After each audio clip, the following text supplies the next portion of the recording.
Hello, here's a little story called My Grade School Crush. It took me 8 years to finally make friends with my crush. It all started in 3rd grade. In 3rd grade, I saw someone with the most beautiful smile, dark eyes, and long dark hair. And the second I saw her, I instantly liked her. Year after year, I would get a bathroom or hall pass just to walk past her classroom, look in the door, and see her.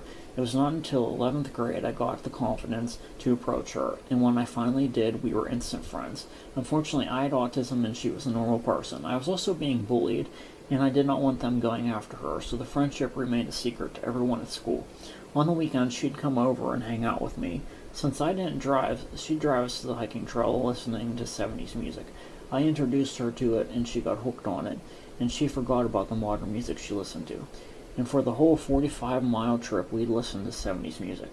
And we'd go hiking together all day. We never really dated or went out in the local community. Her driving me everywhere was her way of thanking me for keeping the bullies away from her, and how nice I was to her. She also felt bad for me because her parents hated me because I had autism. They could not figure out what she saw in me. They thought I was nuts and that I would hurt her.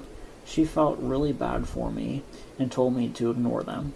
For years, we just did everything together, and I now live a quiet, fun life with my best friend, and we cherish every second of it. Hello, here's a little story called My 21st Century Online Crush. I had a crush on someone for 10 years. For 5 of those 10 years, I had a picture with no idea who she was. The second I saw that picture of her, I said, I have to print that out, find out who she is, and make friends with her. One day, 5 years into the crush, I found out who she was, and that she has the same last name as a friend of mine, and lives on the other side of the country. So I asked my friend who she is, and I was told that she is my friend's husband's cousin. So that day I sent her a message and a friend request on Facebook and never heard back. Over the next couple months I wrote to her a couple more times on Facebook and still didn't hear back. So I tried another webpage and finally I got a response. And it's really negative. She said, that's not my cousin, not sure I'm the right person, and that she doesn't work in the area that I thought she did. So I told my friend what she said to me, and I was told she's either a 3rd or a 4th cousin, so that's why she had no idea who I was talking about.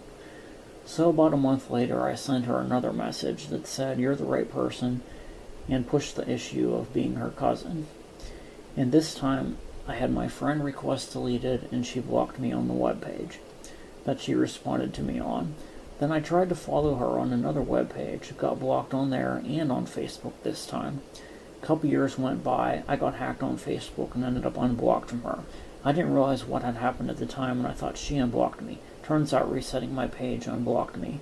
So I sent her a message trying to make peace and was blocked moments later. And to this day, this person is not my friend, and I can't see her anymore and I feel terrible. Since I have autism, it makes these situations 100 times worse than with a normal person.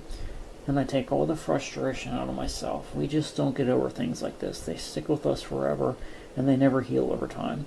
When people with autism have a crush, that person is a very special person to them. And since we're normally antisocial and avoid conversations at all costs, our crush had something really special about them. And people like this only come around a couple times in a lifetime.